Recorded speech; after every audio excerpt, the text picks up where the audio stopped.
तो ये इच्छा दासी जम की खड़ी रहे दरबार, और पाप पुण्य दो वीर हैं। पाप तो अपने आप ही फंसा कर रखेगा, और ये शास्त्र विरुद्ध और पूरे संत के माध्यम से जो दान नहीं किए जाते वो भी आपको काल के जाल में फंसाने के सहयोगी हैं।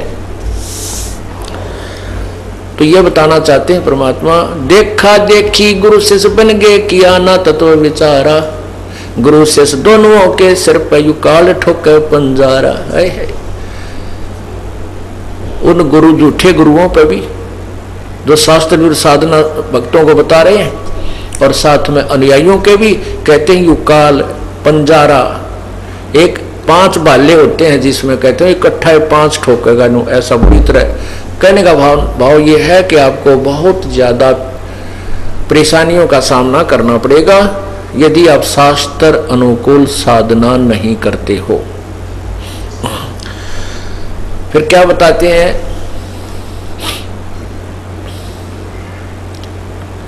सच्चा सतगुरु कोई न पूजे, और झूठे जगपतियासी। अंधे की बां गई अंधे ने, मार्ग कौन बतासी।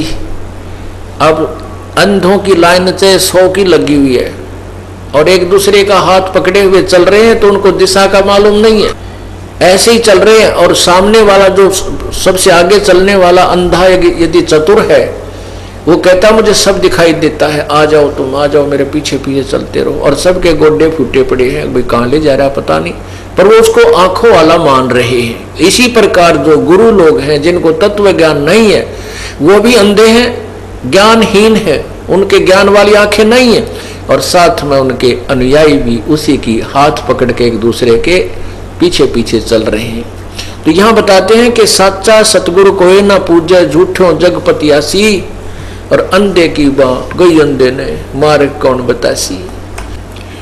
इन अंधे गुरुओं के बारे में परमात्मा क्या बताते हैं कि दिखत के तो नैन चश्मियो फिरा मोतिया बंदरे, भाव भक्ति जा हृदय होई, क्या कर है सुरपति इंद्रे।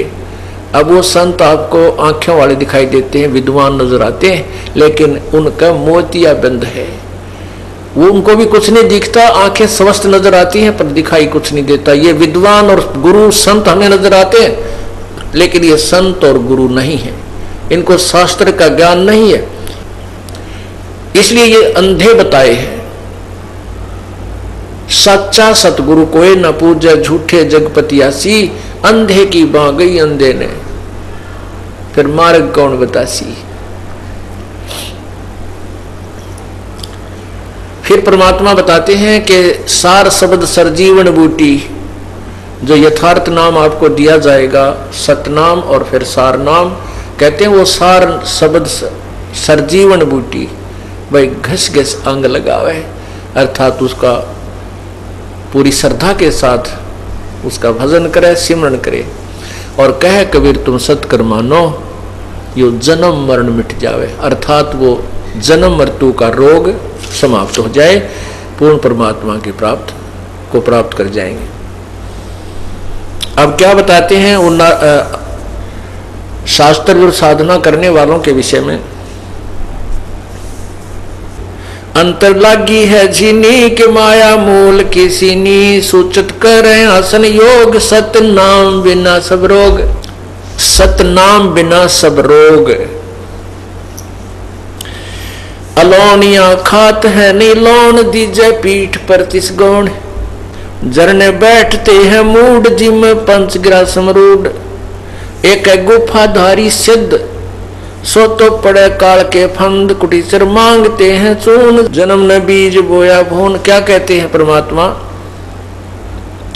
कबीर परमेश्वर द्वारा बताए उस ज्ञान की गरीबदास जी अपने मुखारविंद से उच्चारण करते हुए उसके कबीर परमेश्वर ने क्या बताया है। कहते हैं कुछ ऐसे साधक हैं, कहते हम नमक नहीं खाते, कुछ ऐसे साधक हैं कि हम प्याज नहीं प्रयोग करते, हम लहसुन नहीं खाते, यानी कुछ उन्होंने विशेष अपने आप जो परहेज बनाए हुए हैं। उनके लिए परमात्मा कह रहे हैं यदि तुमने शास्त्रानुकूल साधना नहीं की, जैसे क्या कहा है, अलोनिया जो एक पंथ है जो नमक नहीं प्रयोग करते कभी भी। कहते हैं जो सतनाम नहीं, जिनके पास शास्त्र विरुद्ध साधना करते हैं और ये परहेज भी रखते हैं, और अगले जन्म में वो गधे बनेंगे और उनके ऊपर नमक के बोरे डाले जाएंगे, लदेंगे, और वो नमक फिर उसकी कमर के ऊपर टूटी हुई पीठ पर नमक ही लगेगा। और घाव पर नमक लगने से कितना कष्ट होता है। एक एक लाइन की पंक्ति की जो एक एक पंक्ति को समझने के लिए, इस तत्व ज्ञान के पंक्ति को समझने के लिए बहुत गहराई में जाना पड़ता है। और पुण्यात्मा इन बातों में विचार करो, गहराई से सोचो, हृदय के अंदर समाओ इस बात को जो परमात्मा हमें बार बार ये संदेश इस दास के माध्यम से पहुंचा रहे हैं। तो आपने इसके ऊपर बहुत गहनता से विचार करना चाहिए। और आपको यहाँ परमात्मा ही ला रहे हैं, कबीर परमेश्वर की रजा से ही आप जी यहाँ पर आ रहे हो, नहीं तो उनकी रजा ना हो तो जाकर देखो इन मेडिकलों को, हॉस्पिटल्स को देखिए, जाकर क्या क्या हाल हुआ पड़ा, भरे पड़े हैं, कोई रो रहा है, कोई चिल्ला रहा है, कोई कितना बुरा हाल है। और वहाँ एक एक महीने पड़े रहते हैं, एक एक महीना। यहाँ एक दिन भी मुश्किल से आप आ पाते हो, क्योंकि आपको काम के चिंता बहुत रहती है और आप भूल जाते हो कि हमारी चिंता करने वाला कोई और भी है।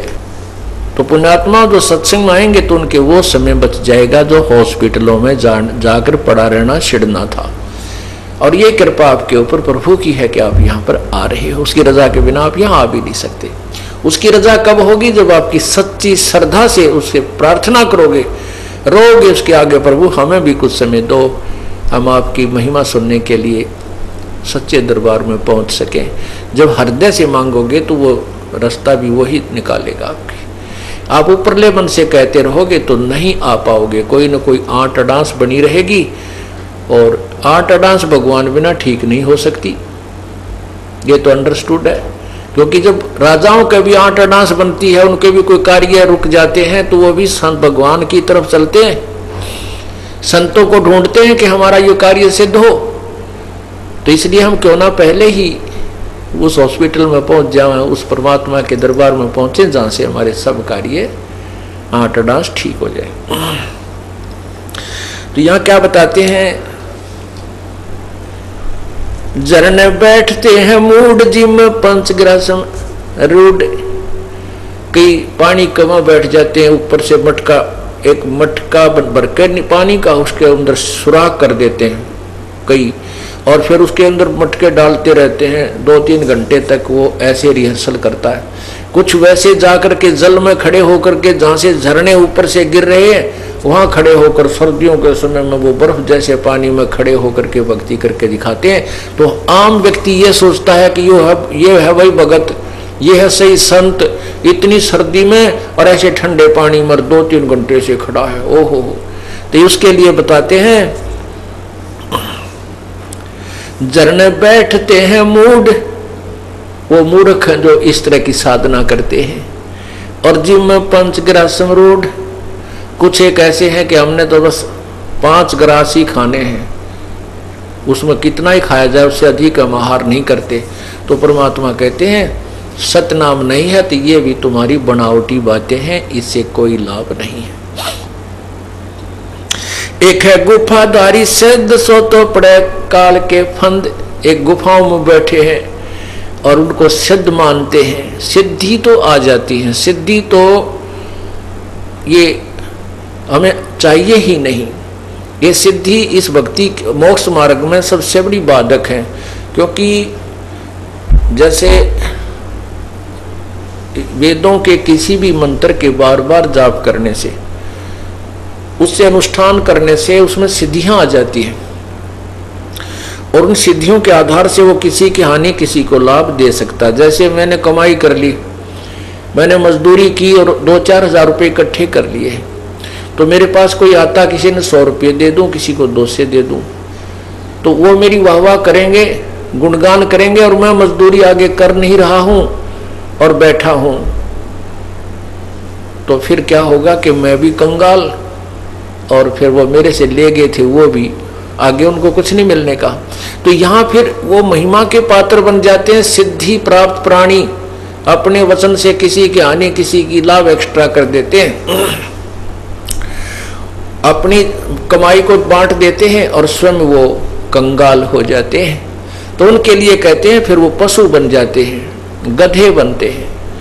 एक है गुफादारी सिद्ध सो तो पड़ जम के फंद, वो भी काल के जाल में फंसा रहेगा। जो गुफाओं में बैठा सिद्ध कहलाता है, दुनिया उसके दर्शन के लिए बाहर खड़ी रहती है। अर्पण करें बहु आचार पोथी लिए खरका बार, चिन्या नहीं रमता राम कुटन बहुत हुए बेकाम। अवगत आप है लोलीन खोजी खोज कर आकीन, पर मुद्रा एक कान जोगी जोग का ना जाने। कुछ ऐसे हैं एक कान में वो पहनते हैं गोल गोल मोटा है, उसको मुद्रा बोलते हैं, और कुछ दोनों में पहन लेते हैं, कनपाड़े कहलाते हैं। कहते इनसे लाभ नहीं। परमात्मा की भक्ति अगर आपको करनी है तो शास्त्र अनुकूल पूरे संत से प्राप्त करके ही कीजिए। कनफटिया कलंदर कूड़ अवगत साहेब महल साहेब दूर, भरमी भरम की बाजी कबूले पंडिता का जी है। भरमी भरम की बाजी कबूले पंडिता का जी। दोनों धर्मों के ये गुरु लोग पंडित और काजी दोनों ही तत्व ज्ञान से अपरिचित हैं। ये भी मनमुखी साधना ही जनता को बता रहे हैं। सन्यासी उदासी जान पाया नहीं सतगुरु ज्ञान, सन्यासी उदासी जान पाया नाही सतगुरु ज्ञान। सतगुरु का ज्ञान, तत्वदर्शी संत का ज्ञान उनको नहीं मिला। ये सभी व्यर्थ हैं, उदासी भी और सन्यासी भी। इनको यथार्थ भक्ति का ज्ञान नहीं है। मौनी मौनिया रहते के दो जग धुंध में बहते, पौनी पन पवन पौनी करें पौन उपासना बिन तोड़ते हैं श्वास। पटन घाट से नहीं प्रीत जिनको कहे कौन अतीत, बजरी बांधते हैं सोए कहीं नहीं, कहीं बिन बंदगी क्या हो, कहो बिन बंदगी क्या हो।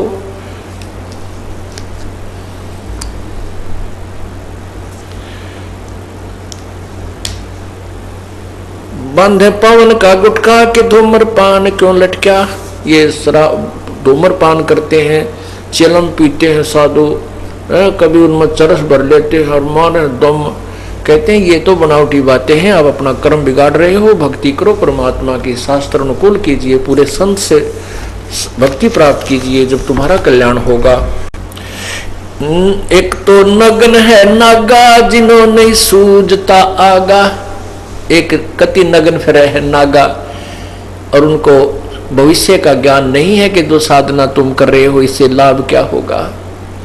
एक है नग्न है नागा के जिन्होंने सूझता आगा। आगा माने भविष्य, क्या उनको पता नहीं क्या बनेगी तुम्हारे संग में। सिंगी बांधते से ली कीजे बैल घर तेली है। सिंगी बांधते से ली कीजे बैल घर तेली। जो साधना ठीक नहीं कर रहे उनके बारे में भगवान बता रहे हैं अपने तत्व ज्ञान में। कबीर जी बता रहे हैं कि जो ठीक साधना नहीं करते और ये नग्न फिरते हैं, निवस्त्र रहते हैं, कहते अगले जन्म में तेली के बैल बनेगा। बैल बनेगा और तेली के यहाँ तुझे जोत दिया जाएगा कोहलू में। सुबह चलता कर देता है तेली। पहले पुराने समय की बातें हैं, अब तो खैर इलेक्ट्रिक सिस्टम हो गया सारा। उसमें बैल को एक कोल्हू में जोत दिया जाता था और वो अपने आप सारा दिन चलता रहता था। उसकी आंखें बांध दी जाती थी और पीछे से एक दो बार उसको धमका दिया जाता था। वो इस डर से चलता रहता था कहीं तुम्हारे डंडे ना लग जाए तो खड़ा हो जाए। तो कहते हैं जो आज नंगे फिरते हैं, मनुष्य जीवन पाकर परमात्मा ने सद्बुद्धि दे रखी, कपड़े पहन लो ढंग के और भक्ति करो भगवान की। और अब भी निवस्त्र रहने की चाह उनको है। कहते हैं अगले जन्म में यह चाह पूरी कर दी जाएगी, पशु बना दिए जाओगे, बैल बनोगे। टोपी कुबरी करवा के भांडी नाम बिना भरुआ। आकाशी मौन मुद्रा मूल सो तो गए सतगुरु भोले। कोई मौन रहते हैं, केवल एक त्राटक ध्यान लगाते हैं, वो सतगुरु को भूल गए हैं, तत्वदर्शी संत की प्राप्ति नहीं कर पाए। जंतर धूप गूगल सेव जिन जाना नहीं, दिल देव बहुरंगी वरियम व्यंगम दूर या तो चाल स्वानम सोर, जैनी जन्म जो हारा, जैनी जन्म क्यों हारा के दरगे बीच मुकाला। अब क्या बताते हैं, जैन धर्म के विषय में परमात्मा संकेत कर रहे हैं कि जैनी जन्म क्यों हारा के दरगे बीच मुकाला।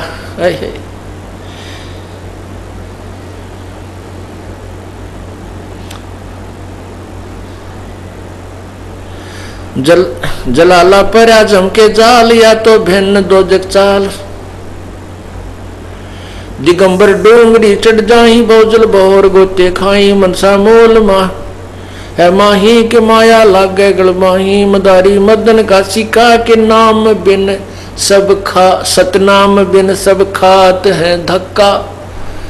अब जैनियों के विषय में क्या बता रहे हैं परमात्मा कि जैनी जन्म क्यों हारा के दरगे बीच मुंह काला। अब आपको ये ज्ञान समझाने के लिए गरीब देखो से भगवंत का महल दूर है द्वीप, मंज बसे सूझे नहीं जो मोती मद सीप, बंकी बाट है भोंदू के भूले तुर्क और हिंदू। वो तत्व ज्ञान के द्वारा जो रास्ता है, जो तत्व ज्ञान का मार्ग है, वो बहुत ही अच्छा है और उसको हिंदू और तुर्क यानी मुसलमान दोनों ही भूले हुए हैं। हिंदू कैसे भूले हैं कि पवित्र गीता जी के अध्याय नंबर 4 के श्लोक 34 में लिखा है कि उस तत्व ज्ञान को जिसमें पूर्ण विधि लिखी हुई है, उस सूक्ष्म वेद में जो पूर्ण परमात्मा ने स्वयं अपने मुख से उच्चारण किया था, गीता जी अध्याय नंबर 4 के श्लोक 32, 33 और 34 में ये निर्णायक ज्ञान है कि जो पूर्ण परमात्मा ने अपने मुख्य ज्ञान में, तत्व ज्ञान में जो नाना प्रकार की पूरी विस्तृत विधि प्रभु के पाने की लिखी है, उस तत्व ज्ञान को तू समझ। उसको समझने के लिए तत्वज्ञानी संतों के पास जा, उनको दंडवत प्रणाम करने से और कपट छोड़ के उनकी पूजा सेवा करने से और विनम्र भाव से उनसे प्रसन्न करने से वो तत्वदर्शी संत तुझे उस ज्ञान के विषय में, पूर्ण परमात्मा के मार्ग के विषय में बताएंगे। इससे सिद्ध है कि गीता जी का ज्ञान कंप्लीट नहीं है। गीता जी के अंदर उस पूर्ण परमात्मा की पूर्ण मोक्ष मार्ग की साधना का विवरण नहीं है। संकेत है कि पूर्ण परमात्मा के उस पूर्ण ज्ञान को प्राप्त करने के लिए किसी तत्वदर्शी संत की तलाश करो, खोज करो। इसी प्रकार पवित्र कुरान शरीफ की सूरत फुरकानी 25 और आयत नंबर 52 से 58 में स्पष्ट किया है कि एक कबीर नाम का परमात्मा है। वो कबीर परमात्मा है जिसने सारी सृष्टि को रचा है, वही वो पूर्ण परमात्मा है, वो पाप क्षमा करने वाला है। और उसकी खबर किसी बाखबर से पूछ देखो। जो कुरान शरीफ का ज्ञान जो अल्लाह दे रहा है, जो खुदा जिसको हजरत मोहम्मद जी अपना भगवान मान रहे थे, अल्लाह मान रहे थे, वो खुद कह रहा है कि हे पैगंबर, जो मैं तुझे ये कुरान शरीफ का ज्ञान बता रहा हूँ, इसके ऊपर तो विश्वास रख। और उस परमात्मा के विषय में जिसने सारी सृष्टि 6 दिन में रची, 7वें दिन तख्त पर जा बैठा, वही पूर्ण परमात्मा है, वही मोक्षदायक है और वही अजर अमर है, उसको मारने वाला कोई नहीं है। तो उसके बारे में किसी बाखबर से पूछ देखो। इससे सिद्ध हुआ कि जो कुरान शरीफ का ज्ञान देने वाला अल्लाह है, वो भी पूर्ण ज्ञानी नहीं है। उसको उसने भी संकेत कर दिया कि उस परमात्मा के विषय में जिसने सारी सृष्टि रची और फिर उस पे तख्त पे जा बैठा, उसके विषय में तो किसी तत्वदर्शी संत से पूछ देखो। अब वो तत्वदर्शी संत इनको नहीं मिला होता तो ये इस तरह की साधना नहीं कर रहे होते जो शास्त्र विरुद्ध है, जो मोक्षदायक नहीं है। उसके लिए कहा है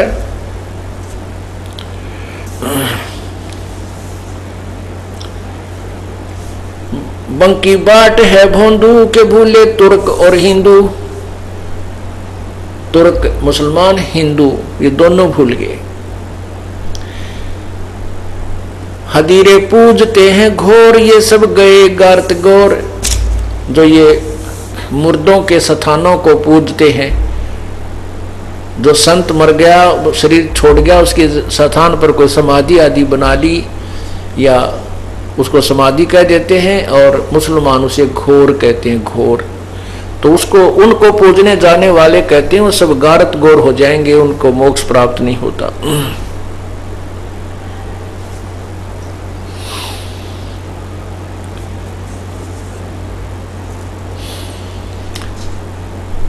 गैबी गैब का डंका,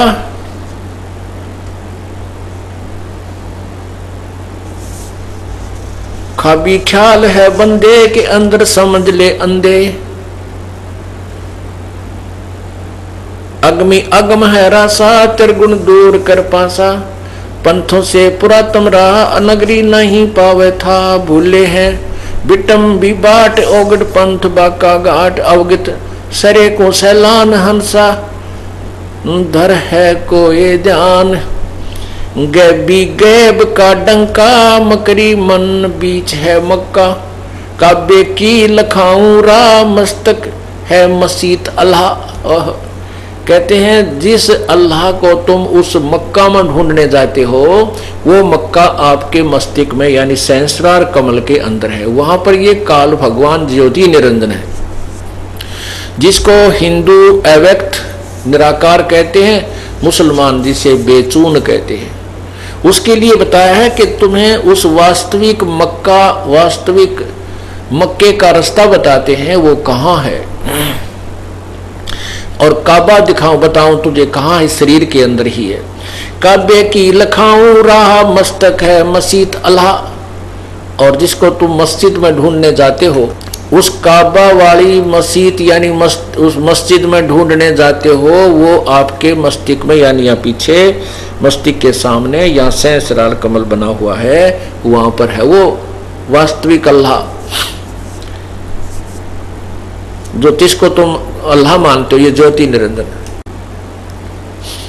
काबे की लखाऊं राह के मस्तक है मस्जिद अल्लाह।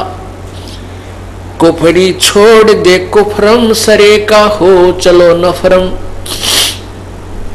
गऊ को मार मत भाई, के मिट्टी मांस ना खाई। कहते हैं गाय को मत मार मेरे भाई ए मुसलमान, और मिट्टी मांस ना खाई। मिट्टी मांस खाने वाले, जो हिंसा करने वाले, कभी परमात्मा को पसंद नहीं होते। ये तुम्हारे को भूल लगी है। क्या कहते हैं, अर्श कुर्स पर अल्लाह तकत है, खालिक बिन नहीं खाली। नबी मोहम्मद नमस्कार है, राम रसूल कहाया। 1,80,000 को सौगंध, जिन नहीं कर दे चलाया। हजरत मोहम्मद जी के विषय में बता रहे हैं कि नबी मोहम्मद तो आदरणीय एक अच्छी आत्मा थी, और उन्होंने कभी भी हिंसा नहीं की, ना कोई गाय काटी। हजरत मोहम्मद जी ने एक बार अपनी करामात दिखाई थी।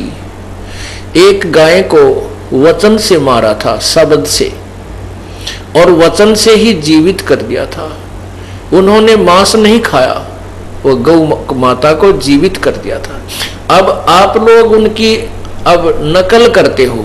जिस दिन उन्होंने गाय को जीवित किया था, उसी दिन को गाय मारने लगे, और आप जीवित नहीं कर सकते, इसलिए आपको जीव हिंसा करने का अधिकार नहीं है। क्या कहते हैं, नबी मोहम्मद नमस्कार है, राम रसूल कहाया। और 1,80,000 हजरत मोहम्मद जी के अनुयायी हुए थे, जो मुसलमान बने थे उस समय। कहते उन्होंने कसम है, सौगंध है उनकी, उन्होंने कभी कर्द नहीं चलाई, उन्होंने जीव हिंसा नहीं की, गऊ मारकर नहीं खाई, ना कोई अन्य पशु पक्षियों की हिंसा की। अरस कुरस पर अलह तकत है, खालिक बिन नहीं खाली। अरस कुरस पर, अरस माने आसमान के, कुरस माने अंतिम छोर पर, यानी सतलोक में पूर्ण परमात्मा का तख्त है, जिसने 6 दिन में सृष्टि रची और 7वें दिन जो तख्त पर जा बैठा। अरस कुरस पर अलह तकत है, खालिक बिन ना खाली, अर्थात उस परमात्मा की दृष्टि से कोई भी जीव नहीं बचता, वो सबको देख रहा है। वो खालिक पूर्ण परमात्मा के बिना कोई भी खलक उससे खाली नहीं है, अर्थात उसकी दृष्टि में है। अरस कुरस पर अलह तकत है, खालिक बिन नहीं खाली। वे पैगंबर पाक पुरुष थे साहिब के अब्दाली, वो पैगंबर पाक पुरुष थे जो हजरत मोहम्मद जैसे महापुरुष थे, वो तो पवित्र आत्माएं थी। उस परमात्मा की कृपा पात्र थे, इसलिए उन्होंने ऐसे कोई पाप नहीं किए जो तुम कर रहे हो। उसके लिए बता रहे हैं, कुफरी छाड़ दे कुफरम, सरे का हो चलो नफरम, गऊ को मार मत भाई के माटी मांस न खाई।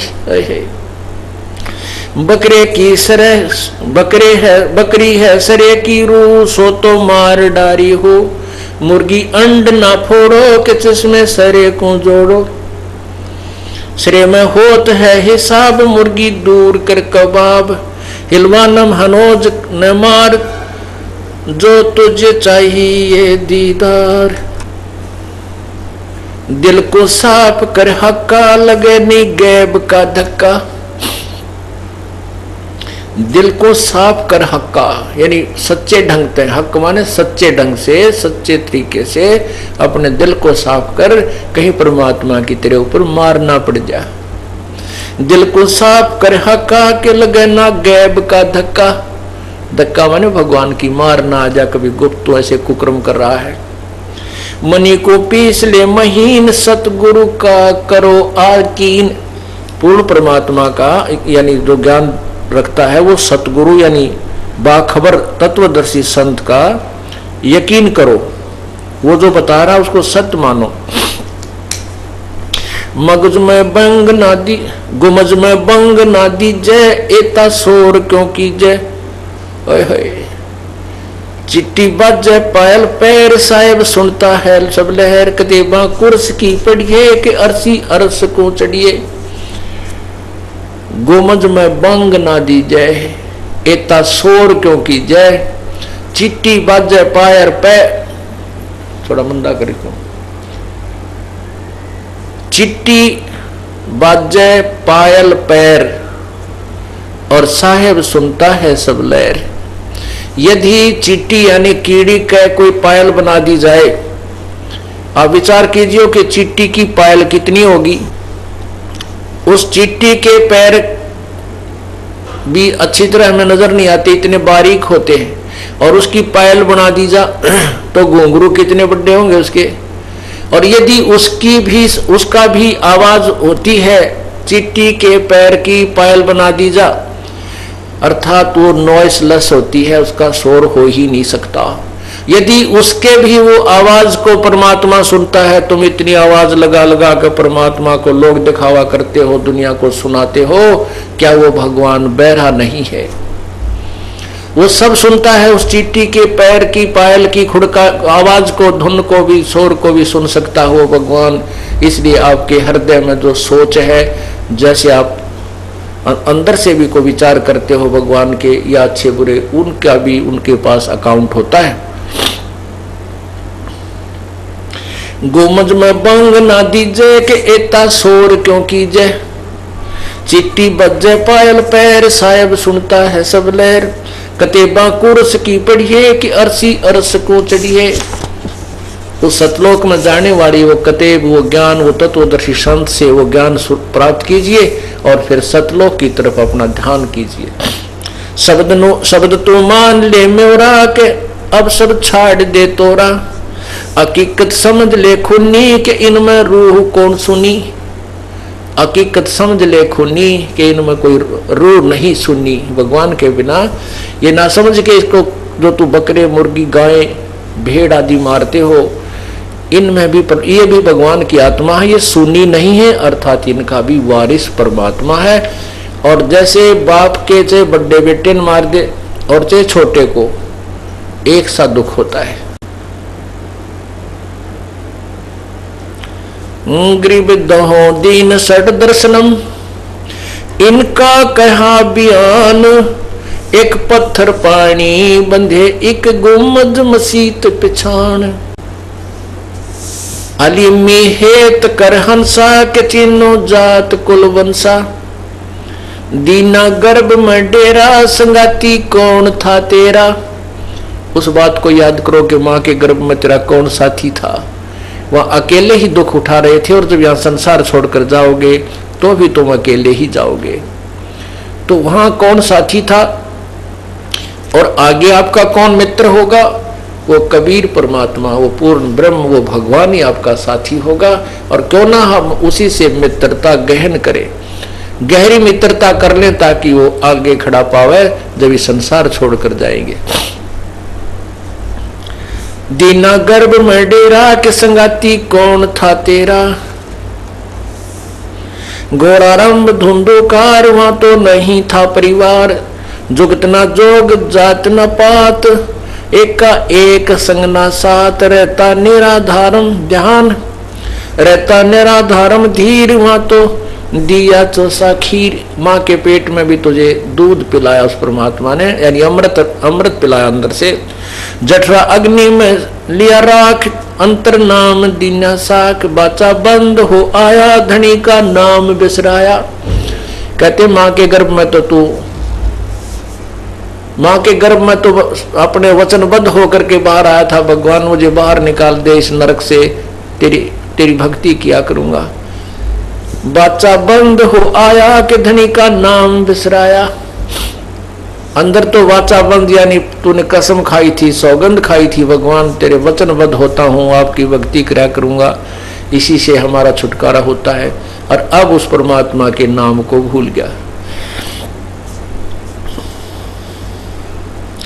जगत का पेख ना पेखा, धनी का नाम ना लेखा।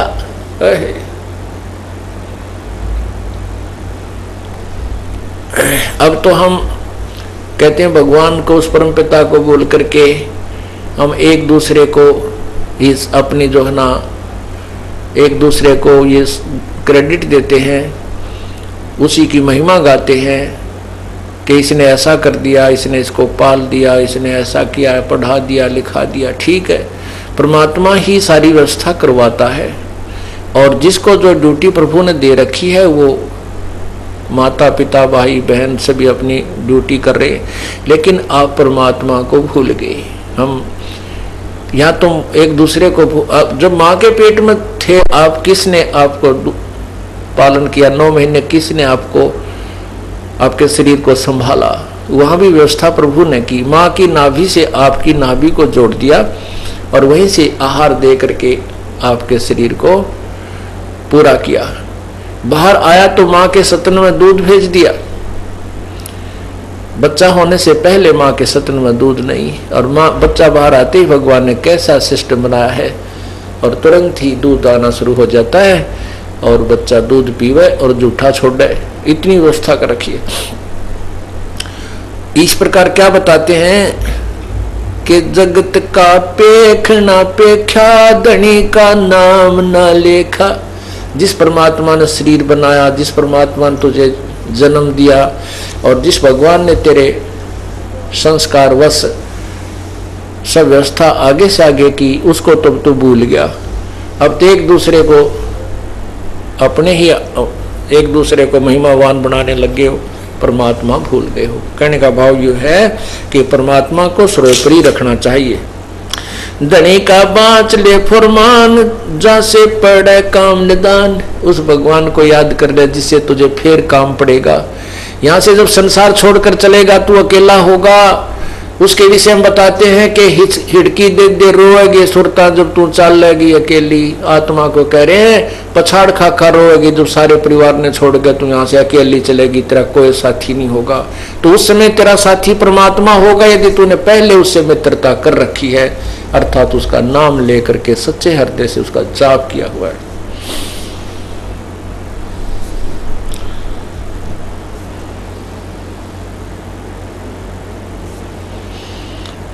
गगन की सैल चलना है, विरह की आग जलना है।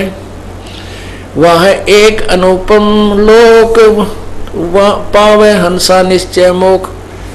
वहां एक अनुपम लोक, एक अनमोल स्थान सतलोक है। वहां जाने के बाद तुझे सचमुच मोक्ष मिलेगा, निश्चय ही मोक्ष मिलेगा। वहां एक अनुपम लोक, हंस पावे हंसा निश्चय मोख। अदम की छोड़ दे बाण के सतगुर है दयादान। सिलेरा सोन में झाई के अवगत कंत है साई। मसीती मूलक की तजरा अंदर दीजिए नितधा। बहरम काम है तेरा, धनी का दूर है डेरा। 16 शंख पर हमरा तकिया, गगन मंडल के जिंदा। हुक्म है हिसाबी हम चल आए, काटन यम का फंदा। परमात्मा अपना स्थान बताते हैं कि हमारा जो तकिया यानी हमारा जो निज स्थान है वो यहाँ से 16 शंख कोस की दूरी पर है। 16 शंख पर हमारा तकिया, हम गगन मंडल के जिंदा। हम यहाँ के साधु नहीं हैं जो इधर घूमते हैं इधर घूमते नहीं, हम तो गगन मंडल में घूम रहे हैं, सतलोक की तरफ चल रहे हैं। वहाँ हमारा गमन है, हम ऊपर के महात्मा हैं यानी सतलोक में जा रहे हैं। उसी के बारे में कह रहे हैं कि महरम काम है तेरा, धनी का दूर है डेरा। वो धनी यानी कुल का मालिक जो है उसका स्थान बहुत दूर है, 16 शंख कोस की दूरी पर। संजम सूरत से करना, धनी का नाम चित धरना। नृत्य का लोक है लहरी के बाजे बीन अति गहरी। सतलोक में कहते वो धुन हो रही है।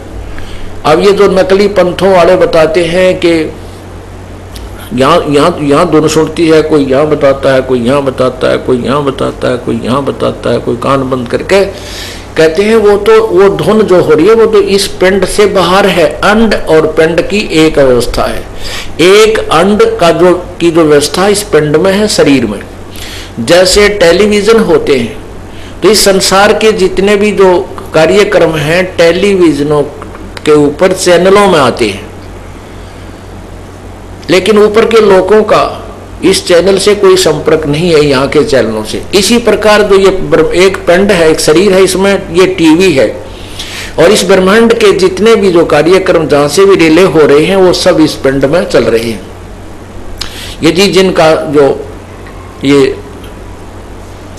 जिनके चैनल ऑन हो जाते हैं तो वो ब्रह्मांड के अंदर हो रहे ये धुनों को सुन रहे हैं।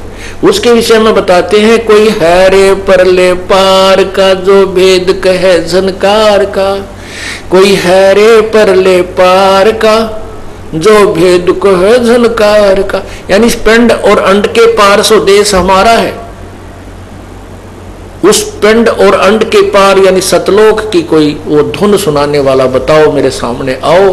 वो कौन सी धुन बता रहा है? इस पिंड में जो सुन रहे हैं शरीर में, ये तो एक ब्रह्मांड की है, काल के लोक की धुन है। वो धुन भी बहुत दूर है, उसके विषय में कह रहे हैं।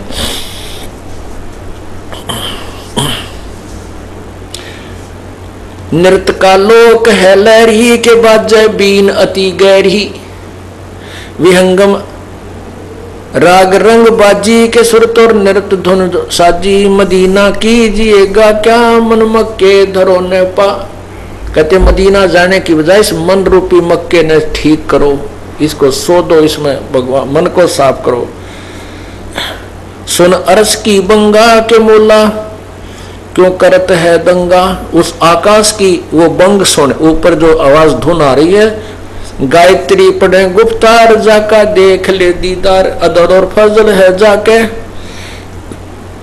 अंसा जाए चढ़े नाके।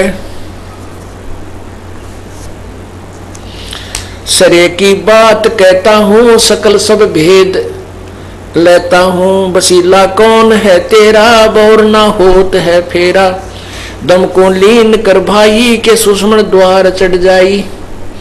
पिंगल घाट ना फिरना इला से उलट कर भरना। गगन मगन होए कुंबंद के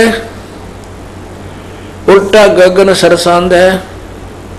गगन में धर विशंबर ध्यान कादर आप है कुर्बान। चंपा का अगम चंपा है अगम गुलबास, जाके पिंड प्राणना सांस, सकल की जानता सोई के कबीर आप निर्मोही। सकल यानी सब की सब जानता हो परमात्मा, जानता सोई के कबीर आप निर्मोही। शंख दल कंवल मदरता के वाणी भेद सब कहता। अब हमने सहस्रार कमल तक इन योगियों से सुना है कि सहस्रार कमल में भगवान ज्योति निरंजन उसकी ज्योति नजर आती है। तो परमात्मा के जो पूर्ण परमात्मा है वो शंख कमल मद यानी शंख कमल दल नील पद्म शंख इतनी पंखड़ियों वाले उस कमल में पूर्ण परमात्मा रहता है। शंख दल कमल मदरता के वाणी भेद सब कहता। शिखर की सुन मैं साजय के अनहद नाद नित बाजय। शिखर की सुन मैं साजय के अनहद नाद नित बाजय। वहां पर अनहद नाद नित बज रहा है सतलोक में। अगम पद खोज लेना है धनी को जवाब देना है। अगम पद यानी उस परम पद की खोज करो जिसमें जाने के बाद फिर संसार में कभी लौट कर नहीं आते। गीता ज्ञान दाता 15वें अध्याय के श्लोक 4 में कहता है कि जब तुझे तत्व ज्ञान हो जाए और तत्व ज्ञान रूपी शस्त्र से इस अज्ञान रूपी अंधेरे को अर्थात इस अज्ञान रूपी वृक्ष को जड़ से काट कर उसके पश्चात उस परमेश्वर के उस परम पद की खोज करनी चाहिए जहां जाने के बाद फिर साधक लौटकर संसार में नहीं आते। और जिस परमात्मा से पूरे विश्व का विस्तार हुआ अर्थात जिसने इस संसार रूपी वृक्ष को रचा है बनाया है। और गीता ज्ञानदाता कहता है मैं भी उसी की शरण में हूं। उसके लिए बता रहे हैं कि अगम पद खोज लेना है कि धनी को जवाब देना है। दास गरीब की अरदास मेटो सकल द्वंद उपास। ये द्वंद उपास आन उपासना को कहते हैं सभी को छोड़ दो, ये मेरी प्रार्थना है आपसे। कितनी बार बार भगवान किस प्रकार से हमें समझाने की चेष्टा करते हैं कि तुम प्रयत्न भी कर रहे हो, आप चल भी रहे हो, मार्ग पर सफर भी कर रहे हो, लेकिन कुमार्ग पर जा रहे हो, मंजिल के विपरीत जा रहे हो, इसलिए वो रास्ता आपका ठीक नहीं है, उसको त्याग दीजिए। उसके लिए क्या बताते हैं, और बात तेरे काम न आवे तू संतों शरण लाग रे। के सोवे गफलत में बंदे जाग जाग नर जाग रे। जाग जाग नर जाग रे। और बात तेरे काम न आवे संतों शरण लाग रे। के सोवे गफलत में बंदे जाग जाग नर जाग रे। इस तन सरायम जीव मुसाफिर करता रहे दिमाग रे। तन सरायम जीव मुसाफिर करता रहे दिमाग रे। रात बसेरा कर ले डेरा चले सवेरा त्याग रे। चले सवेरा त्याग रे। और बात तेरे काम न आवे संतों शरण लाग रे। के सोवे गफलत में बंदे जाग जाग नर जाग रे। उमदा चोला बना अनमोला ये लगे दाग पे दाग रे। उमदा चोला बना अनमोला लगे दाग पे दाग रे। 2 दिन की गुजरान जगत में क्यों जले बिरानी आग रे। जले बिरानी आग रे। और बात तेरे काम न आवे संतों शरण लाग रे। के सोए गफलत में बंदे जाग जाग नर जाग रे। भाई को बद कांचड़ी चढ़ रही चत पे तू होया मनुष्य से नाग रे। को बद कांचड़ी चढ़ रही चत पे होया मनुष्य से नाग रे। सूझे नहीं सजन सुख सागर बिना प्रेम बैराग रे। बिना प्रेम बैराग रे और बात तेरा काम न आवे। के सोवे गफलत में बंदे जाग जाग नर जाग रे। भाई हर सुमरे सोहान से कवावे कामी करो दी कागरे। हर सुमरे सोहान से कवावे कामी करो दी कागरे। बोरा न भर में विष के बन में चल बेगमपुर बाग रे। चल बेगमपुर बाग रे और बात तेरा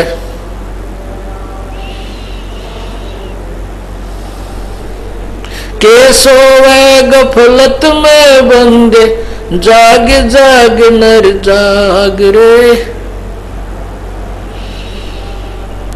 शब्द सैन सतगुरु की पेछाणी पाया अटल सुहाग रे। शब्द सैन सतगुरु की पेछाणी पाया अटल सुहाग रे। नितानंद महबूब गुमानी परगट पूर्ण बाग रे। परगट पूर्ण बाग रे और बात तेरे काम न आवे। संतों शरण लाग रे के सोवे गफलत में बंदे जाग जाग नर जाग रे। जाग जाग नर जाग रे। सत साहिब कहते हैं कि कुबद कांचड़ी चढ़ रही चित पे तू होया मनुष्य नागरे। और सूझे नहीं सजन सुख सागर बिना प्रेम बैरागरे। इंसान अब कलयुग के अंदर आकर के इंसान नहीं रहा। ऐसे कर्म करने लग गया जैसे किसी को कुबोल बोल देना, किसी की जो है माया को हड़प कर लेना, कब्जा कर लेना, गरीब को सताना। इस तरह की कुबद कांचड़ी चिड़गी चित पे और होया मनुष्य नागरे। मनुष्य का कर्तव्य क्या है और दुष्कर्मी राक्षस का कर्तव्य क्या है। राक्षस की पहली पहचान होती है जो नशा करता है, मांस खाता है। और नशा और मांस खाने वाला चाहे कोई भी किसी धर्म विशेष से संबंध रखता है, वो मनुष्य के जो गुणों से वंचित है, वो मानुष नहीं रहा। अब ये पहचान है उसकी। उसके बाद फिर ये अन्य कुमत जो है, कोई चोरी करता है, डाके मारता है, किसी स्वार्थवश हिंसा कर देता है, ये पहचान है। अब आप विचार कर सकते हो कि वर्तमान में कितने व्यक्तियों पर कुबद कांचड़ी चढ़गी। ऊपर से मनुष्य दिखते हैं लेकिन कर्म मनुष्य के रहे नहीं। उसके लिए सत्संग में आना आवश्यक है। सत्संग में आने से उस प्राणी को अपने कर्मों का ज्ञान होता है। जितने भी आज तक उद्धार हुए हैं वो सत्संग में आने से हुए हैं। कहते हैं एक गब्भू डाकू था, उसका नाम था गब्भू, और वो बहुत प्रसिद्ध हो गया था। अंग्रेजों के समय की बात है। उसने एक दिन डाका डालना था रात्रि के समय। उसका फिक्स टाइम होता था और उस समय नहीं वो किसी की परवाह करता था, अपना वो काम कर ही देता था। तो उसने एक डाका डालने की स्कीम बनाई, अल्टीमेटम दे रखा था कि इस दिन मैं डाका डालूंगा अंबाला में। उसके लिए पुलिस भी बहुत अलर्ट थी और वो गब्भू डाकू का नाम बहुत ज्यादा था और सभी उससे घबराते थे। अब उसका रात को उसने 1 बजे डाका डालना था। उससे पहले उसने समय व्यतीत करने के लिए देखा कि कुछ लोग एकत्रित हुए बैठे हैं। उन्हीं में जाकर बैठ गया। वहां एक संत वचन कर रहा था, प्रवचन दे रहा था, उन्हीं में बैठ गया वो। और उस संत ने परमात्मा की महिमा का गुणगान किया, अच्छे और बुरे कर्मों का निर्णय दिया। उस डाकू को वह बात समझ में आ गई कि भी जो ये पाप मैं इकट्ठा कर रहा हूं, ये धन तो यही रह जाएगा और फिर मृत्यु के उपरांत जो पाप इकट्ठे किए हैं वो साथ चले जाएंगे। उसके बाद कुत्ता बनेगा, उसके कीड़े पड़ेंगे, खाज लगेगी, टांग टूटेगी, गर्मी में पड़ा रहेगा, सर्दी में रहेगा, गधा बनेगा, कोई दवाई औषधि को पूछने वाला नहीं होगा और जितने भी पाप कमाएगा प्राणी के साथ जाए। मनुष्य जीवन रहते उसका समाधान किया जा सकता है, संतों के पास जाकर अपना कल्याण करवाए और प्रायश्चित करे और पाप के पैसे को दान पुण्य करके अपना पीछा छुड़वाए। अब वो बात उस गब्बू डाकू के पक्की हृदय में बैठी, क्योंकि पुण्यात्मा अज्ञानवश ही बुरे कर्म करने लग जाती है और जिस दिन उनको ज्ञान होता है वो सूरवीर होते हैं, उसी दिन त्याग देते हैं सब बुराइयों को और वही परमात्मा को पाया करते हैं। जिन पे एक बीड़ी ना छूटती हो वो कितके के लिए तोड़ेगा बता। जिस पे एक बीड़ी नहीं छूटती वही नहीं तो वो परमात्मा के नाम में जो बाधक है तो वो किसकी भक्ति करेगा? वो तो कमजोर आदमी है, वो पार हो ही नहीं सकता, उसने अपने विकार त्यागने होंगे। तो ये होते सूरवीरों के काम, जब ज्ञान समझ में आ जाता तुरंत त्याग देते हैं और अपनी सत कमाई करने लग जाते। तो सत्संग जब वचन हो लिए तो साधु उसके बाद समझ में आ गई डाकू के, तो उसने अपने साथी जो आने थे समय पर वो सभी आए अपने गोली बंदूक लेकर, घोड़े गाड़ों पर चढ़ कर जहां उन्होंने इकट्ठा होना था वो डाकू वहां पहुंच गया गब्बू। उन डाकू अपने साथियों से कहा भाई आज के बाद गब्बू डाके नहीं मारेगा और ना ही कोई बुराई करेगा, आज मैंने सत्संग सुन लिया। तो डाकू नाराज हो गए, भाई हमने आज इसमें 1 लाख रुपए का फायदा होना था, ये तू दे दे। तो वो कहने लगा ठीक है भाई, मैं वो तुम्हें आज 1 लाख रुपए का जो हानि तुम्हें हो रही है वो जो मेरी पूंजी है उसमें से ले लो और बाकी मैं अपने दान पुण्य करूंगा, पीछा छुटवाऊंगा। डाकू वापस चले गए। वो सरदार था, उनका मुखिया था। तो उसने सोचा चल उस साधु के पास जाता हूं जो सत्संग कर रहा था, एक धर्मशाला में रुका हुआ था। वो गब्बू डाकू उस संत के पास गया और वहां क्वाड़ खड़खड़ाया। रात को ही संत को जगाया, कहा प्रभु जी मैंने आपका सत्संग सुना है, मैं आपके चरणों में उपदेश लेना चाहता हूं। संत ने पूछा भाई कौन है, इसी रात ने के इमरजेंसी होगी तेरी, दिन में भी ले सका था नाम तो सुबह भी आ सकता था, रात ना आने का क्या मतलब हुआ तेरा, तू कहानी बता। तो वो कहने लगा महाराज जी मैं एक बहुत भयंकर डाकू हूं, मेरा नाम गब्बू है, मैंने रात में आपका सत्संग सुना और आपके सत्संग सुनकर मैं अपनी दिशा बदलना चाहता हूं। अब गब्बू नाम सुनते उस संत के भी पिंडी कांपन लगी, वो कड़ा गया कसाई सुबह सुबह यू मनमान तेरी झाड़ा लेना आया, वो तेरा ही। तो वो भी डर गया। संत बोला भाई एक काम करे बेटा, नाम तो खर तुझे उपदेश तो दे दूंगा पर भाई तू थाने में जाकर समर्पण कर दे, कहते यहाँ पर पुलिस वाले मेरी भी घीस बांध दे रहे और यहाँ आ जाए मुझे भी तंग करे बेटा। अब साधु की बात का उसके भी असर हो गया, चल ठीक है थाने में चला जाता हूं। तो गब्बू डाकू थाने में चला गया। अब थाने में थानेदार बैठा, आगे पुलिस वाला खड़ा, वो संतरी खड़ा था थाने का आगे। वो बोला भाई कौन है, किज्जा है, अंदर नहीं जाना, खड़ा हो जा बाहर। तो बोला भाई मैं गब्बू डाकू हूं और तेरे थानेदार से मिलने आया हूं। अब गब्बू डाकू नाम सुनते 2 कदम पर खड़ा, उस संतरी की हाथ कांपन लग गया, बंदूक भी हाथ तो छूट गई। वह बंदूक उसने ठा ली कि नकम्मा मारना दे बात में। वो बंदूक थोड़ी गाड़ी काट गया, पेटी एक लो लको दी। उससे दूर सामने थानेदार बैठा था कमरे में। जब वो भीतर अंदर गया तो बोला रे कौन तू, कैसे आ गया? ने बोला जी मैं हूं गब्बू डाकू। अब गब्बू डाकू करते हो थानेदार का गब्बू डाकू नो करे, कुकर आ गया, उसके पसीने आ गई, कसाई छाती पा गई, मारेगा भाई। तो कहने लगा जी, वो थानेदार नहीं बोल पाया, कति घबरा गया, पसीने आ गए। उसने सोचा भी वो कुर्सी उठाकर उस थानेदार के उस ऑफिस से एक कुर्सी पकड़कर बाहर आंगन में बैठ गया। अकीव अपनी एकांत में सलाह मशुरा कर लेगा अपने बड़े अफसरां थे, मेरे से डरता भी कुछ नहीं कर पा रहा है। तो जब उसने देखा कि वो शांत होकर बैठ गया गब्बू डाकू, तो थानेदार की मच्छी पड़ गई। तो उसने वायरलेस वगैरह मिला मिलो का गवर्नर तक बात पहुंच गई और कहते हैं चारों तरफ से पुलिस आ गई, गवर्नर भी आ गया।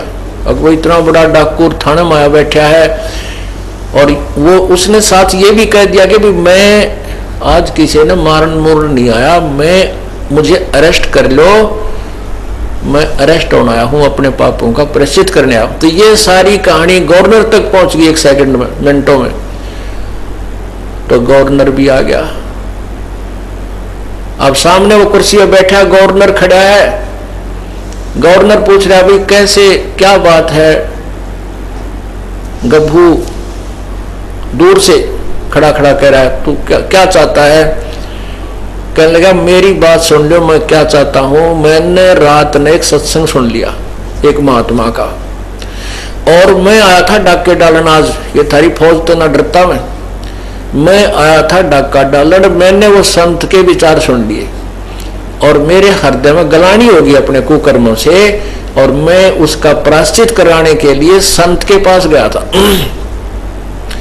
अब संत ने ये कहा कि तू थाने में जाकर समर्पण कर दे, अपने पापों का प्रायश्चित कर ले। ये भी और तो मैं ये आया हूं कि मुझे अरेस्ट कर लो और कि जहां भी तुमने फांसी तोड़ना तोड़ दो। वो गवर्नर बड़े बुद्धिमान हुआ करते थे। वो कहने लगे बेटा हम जेल में तो इसलिए डालते हैं कि बुराई छोड़ दें, आगे पाप ना करें। और तूने पहले ही समर्पण कर दिया, तू आज हृदय में तेरा जगह नहीं रही इस पाप की, जब हम तुझे बरी करते हैं, हम तुझे नहीं मारेंगे, ना कैद में डालेंगे। अब गब्बू ने सोचा ये अच्छी बात बिगड़ी भाई, ये मैंने कैद में नहीं डालते, मेरे पाप कटे को नहीं। नो बोला तुम मेरी बात मान जाओ, मुझे सजा दे दो। नो बोला भाई नहीं हम सजा नहीं देते, आप जाओ। कितना देख लिया साधु हो गया, कभी भी किसी का नुकसान कर नहीं सकता। तो फिर संत के पास आया। संत ने सोचा वो फिर आ गया भाई, ये तो मेरा और काम झूठा जो है ना खराब करेगा। कहने का बेटा क्या बात हुई? थाने में नहीं गया। उसने सारी कहानी बता दी, महात्मा जी मैं थाने में गया था, गवर्नर तक आ गया उनका, और मैंने सारी बात कह दी कि मुझे अरेस्ट कर लो, मुझे सजा दे दो, चाहे मुझे सूली फांसी तोड़ दो तुम, मैं अपने पापों का प्रायश्चित कराना चाहता हूं।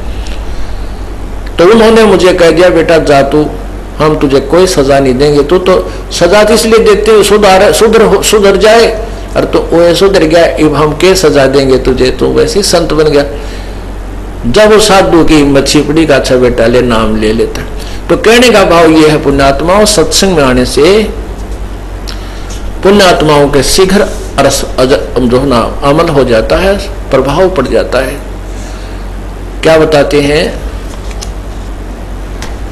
सतगुरु के दरबार में जाइयो बारंबारे, वो ये भूली वस्तु लखा देवे है सतगुरु दातार।